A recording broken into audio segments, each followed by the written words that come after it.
신고한 사람이 가족도 외부 제보자도 아니고 화영 옆에 붙어있던 이강혁 본인이었다는 걸 마대창 회장이 철거업체 입금 내역 한 장으로 알아챈 순간이었는데요. 지금부터가 진짜라서 스포 맛집 놓치기 싫으면 구독 한 번만 눌러두고 같이 보셔야 합니다. 마 회장 책상 위엔 얇은 서류철이 하나 올라가 있었거든요. 제목은 딱 두 줄이었어요. 드림호텔 관련 민원 접수 내역 그리고 현수막 철거제 설치 업체 정산표. 마대창은 그걸 넘기다가 손을 멈췄습니다. 철거팀 업체 계좌로 들어간 돈이 호텔이 아니라 이강혁 개인 라인에서 흘러들어간 흔적이 찍혀 있었거든요. 금액이 크지도 않았습니다. 오히려 딱 입마금하기에 적당한 액수였고요. 더 무서운 건 날짜였습니다. 민원 접수된 그날, 철거된 그날, 다시 현수막이 걸린 그날 모든 날짜가 이강혁이 근무기록상 사라지는 시간과 겹쳐 있었거든요. 마대창은 눈을 가늘게 뜨고 혼잣말처럼 뱉었죠.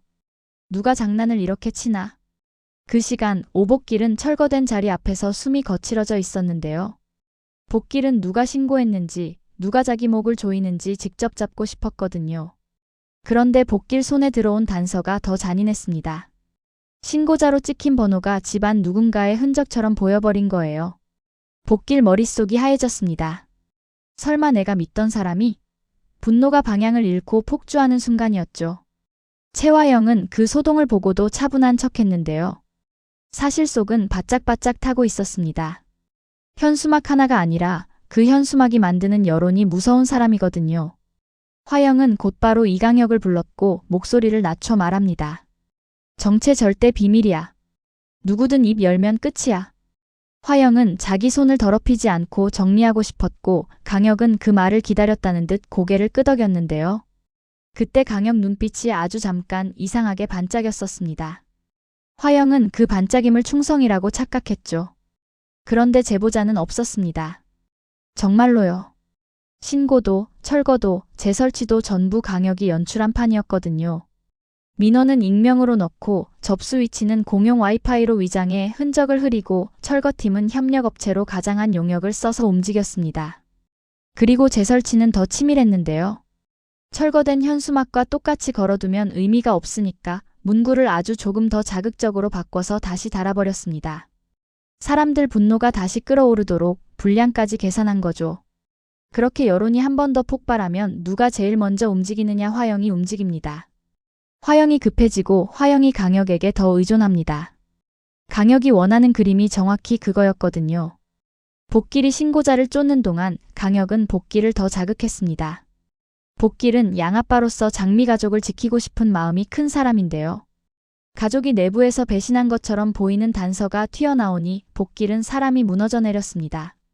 복길은 자신이 지켜온 집이 안에서 썩었다는 생각에 숨이 막혔고 화영을 향한 분노까지 겹쳐서 손이 덜덜 떨렸죠. 복길은 그날 밤 스스로에게 다짐했었더라고요. 내가 직접 잡는다. 강혁은 복길이 그렇게 폭주할수록 좋았습니다. 복길이 폭주하면 화영은 더 강한 지시를 내리거든요. 그 지시가 강혁에게는 무기가 됩니다. 화영이 무심코 뱉은 한마디 정체 절대 비밀. 그 문장 하나가 나중에 마 회장 귀에 들어가면 순식간에 대표가 사람을 입막음했다로 변하죠.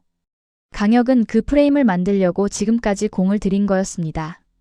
흔적을 없애는 사람이 아니라 흔적을 딱 필요한 만큼 남기는 사람. 그게 이강혁이었어요. 화영도 속으로 흔들렸습니다. 내가 너무 세게 말했나? 그래도 내가 무너지면 끝이야. 화영은 늘 그렇게 자신을 다잡는 사람인데요. 그 다잡음이 길어질수록 불안은 더 커졌습니다.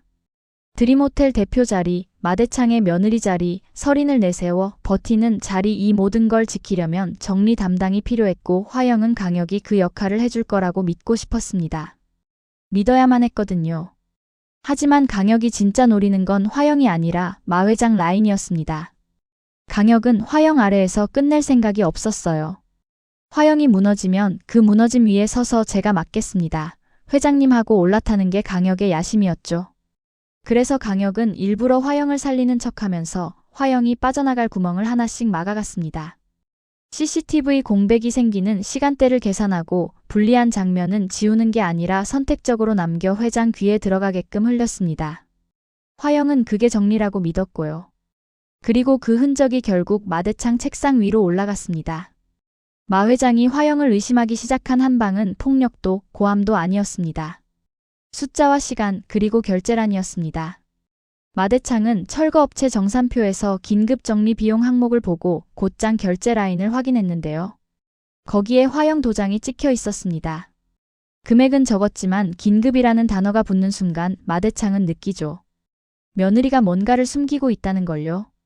게다가 그 지출이 잡힌 날 마대창은 산월을 스쳐본 적이 있었습니다. 산월이 얼굴에 멍이 든 채로 눈을 피하던 그 순간이 떠올랐고 마음속에서 퍼즐이 맞춰지기 시작합니다. 산월을 건드린 손과 현수막을 없애려는 손이 같은 손일지도 모른다는 의심. 마대창은 그날 이후 화영을 볼 때마다 한 템포 늦게 숨을 들이쉬었고 표정 하나 말투 하나를 더 보는 사람이 되어갔습니다. 그 사이 진홍주는 조용히 움직였습니다. 홍주는 감정으로 폭발하는 사람이 아니라 한 번 물면 목줄을 끝까지 조이는 사람이거든요. 홍주는 강혁이 연출한 판에서 돈이 움직인 걸 먼저 봤습니다. 철거팀 업체 입금 내역, 민원 접수 시각, 그리고 호텔 서버실 출입 로그. 홍주는 그 세 가지를 한 줄로 겹쳐보더니 혼잣말처럼 웃었는데요. 아, 이거 제보가 아니라 제작이네. 홍주는 강혁을 불러냅니다. 사람 없는 곳으로요. 홍주는 강혁 앞에서 감정 소비를 안 합니다. 대신 차갑게 사실만 던집니다. 제보자 찾는 척 재미있으셨죠? 근데 제보자 없잖아요. 연출이잖아요. 강혁은 표정이 크게 변하지 않았습니다. 오히려 여유가 있었는데요. 홍주가 다음 말을 꺼내는 순간 강혁 눈동자가 아주 잠깐 흔들렸습니다. 인도 발령 그거 취소시켜 드릴게요. 강혁에게 인도 발령은 좌천처럼 들렸을 겁니다. 홍주는 그 약점을 정확히 찔렀고요. 홍주는 조건을 붙입니다. 대신 내 부탁 하나만 들어요. 강혁은 홍주가 자기 목줄을 잡았다고 생각했을지도 모르겠습니다. 그런데 강혁은 그보다 한 발 앞에 있었거든요. 강혁은 홍주를 바라보다가 아주 낮게 웃습니다. 그리고 그 말이 나옵니다. 당신 엄마 산월도 내가 살려. 홍주는 그 말에 숨이 멎는 느낌이 들었죠. 살려라는 단어가 너무 자연스럽게 나왔거든요. 마치 산월의 생사가 강혁 손에 달린 것처럼. 홍주 머릿속이 차가워지면서도 분노가 끓어올랐습니다. 너 지금 우리 엄마 가지고 선 넘지 마. 홍주는 흔들리지만 무너지진 않았습니다. 오히려 더 단단해졌죠. 좋아요. 거래하죠. 근데 나 한 번만 장난치면 너부터 끝장내요.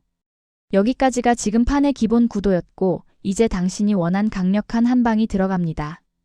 마대창이 단순히 의심으로 끝내는 게 아니라 한 번에 목을 죄는 장면이요. 마대창은 다음날 아침 드림호텔 회의실로 화영과 강혁을 동시에 불러버렸습니다. 이유는 한 줄이었어요. 민원건 정리 상황 보고. 화영은 그 말이 별일 아니라고 믿으려 했는데요. 회의실 문을 여는 순간 얼굴이 굳어집니다. 테이블 끝자리에 낯선 사람이 앉아 있었거든요. 현수막 철거업체 대표였습니다. 그리고 그 옆엔 구청 쪽 담당자까지 와 있었습니다. 화영은 속으로 왜 여기까지 하고 계산이 꼬이기 시작했고 강혁은 표정 하나 안 변한 채로 자리에 앉습니다. 그 침착함이 오히려 더 섬뜩했죠. 마대창은 인사도 길게 안 합니다. 서류 한 장을 탁 내려놓고 시작합니다. 이 업체 누가 썼나? 화영은 자동으로 강혁을 봅니다. 강혁이 처리했을 거라고 믿었으니까요. 강혁은 화영 시선을 받자마자 아주 자연스럽게 고개를 숙입니다. 대표님 지시하신 대로 정리 라인만 잡았습니다. 화영은 그 순간 등골이 서늘해졌습니다. 내가 그런 지시를 했다는 말로 들리잖아. 화영은 말을 바꾸려고 했는데요. 마대창이 그 틈을 안 줍니다. 마대창이 업체 대표를 바라보며 물었습니다. 돈은 어디서 받았나? 업체 대표는 순간 머뭇거렸는데요. 마대창 옆에 서 있던 비서가 조용히 폴더를 열어 계좌 추적 페이지를 넘깁니다. 업체 대표는 그걸 보는 순간 표정이 바뀌었어요. 이미 다 들켰다는 걸 알아챈 겁니다. 그리고 결국 입을 열었습니다. 그 실장님 쪽에서요. 이강혁 실장님 쪽에서 받았습니다.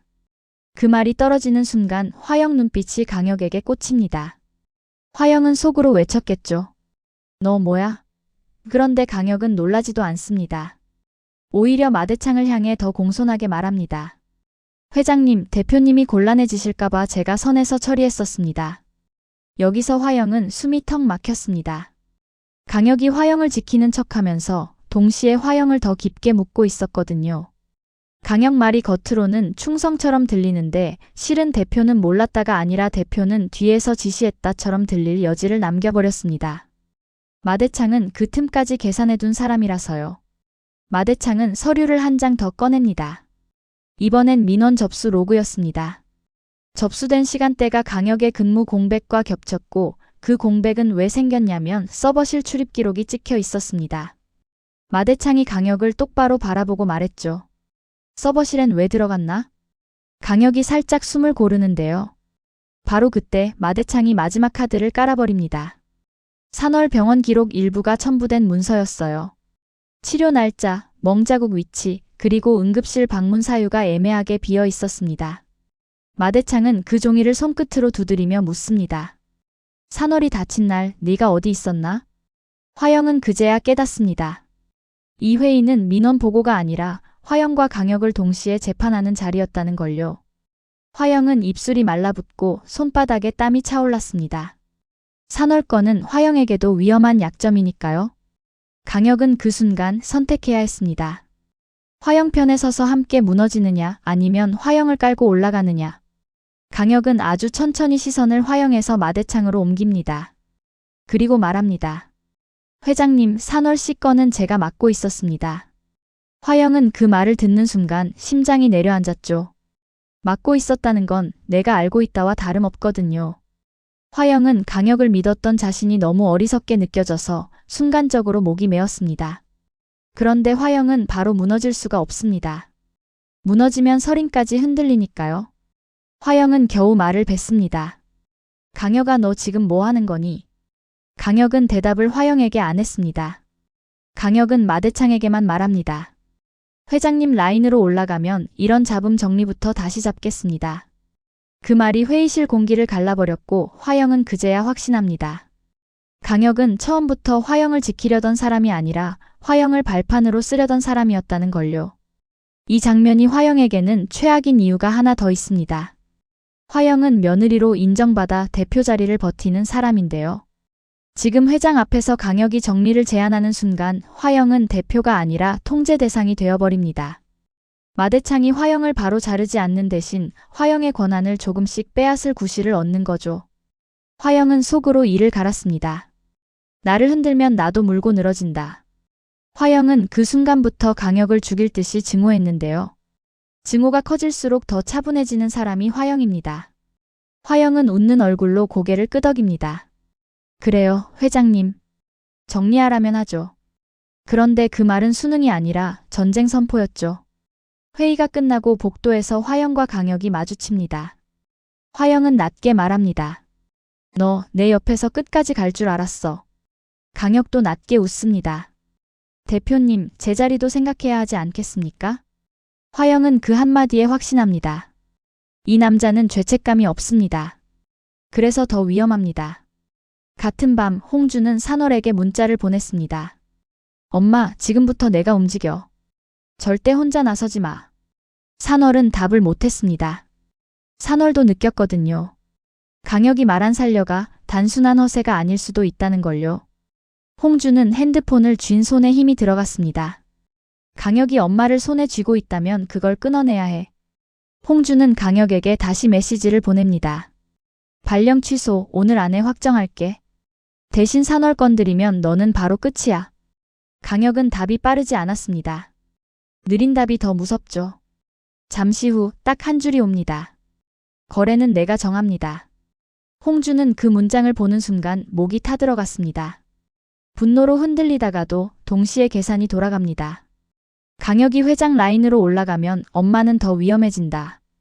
홍주는 이를 악물고 마음을 굳힙니다. 그럼 내가 먼저 회장에게 강혁의 진짜 얼굴을 꽂아 넣는다. 그리고 마대창은 조용히 다음 수를 준비하고 있었습니다. 비서에게 짧게 지시합니다. 화영 지출 결제, 진한석 달치 전부. 강혁 출입 기록, 서버실 로그까지 전부 묶어. 마대창은 사람을 감정으로 자르지 않습니다. 숫자와 시간으로 목을 죄죠. 화영은 이제 그 법정에 올라간 겁니다. 화영도 그걸 알아서 밤새 잠이 안 왔겠죠. 내가 강혁을 키웠다는 자책이 올라오다가도 곧바로 생각을 바꿉니다. 아니야. 난 살아남아야 해. 화영은 살아남기 위해서라면 누구든 버릴 수 있는 사람이니까요. 마지막에 강혁이 홍주에게 그 말 다시 박습니다. 당신 엄마 내가 살려. 홍주는 화면을 보면서 웃지도 못하고 이를 악물었습니다. 홍주의 속이 끓는 만큼 시청자도 느껴지셨을 거예요. 이 판은 이제 화영 vs 강혁만이 아니고 홍주 vs 강혁, 산월의 목숨까지 걸린 판으로 커졌습니다. 그리고 마대창이 본격적으로 움직이는 순간 화영은 대표 자리 자체가 흔들릴 겁니다. 구독 눌러두세요. 다음 화훅은 이겁니다. 마대창이 화영을 따로 불러서 아주 조용히 한마디 하거든요. 화영아, 네가 믿은 그 애 나한테도 같은 충성할까? 그 질문이 떨어지는 순간 화영은 깨닫습니다. 강혁은 충성이 아니라 갈아타기를 하는 인간이었다는 걸요.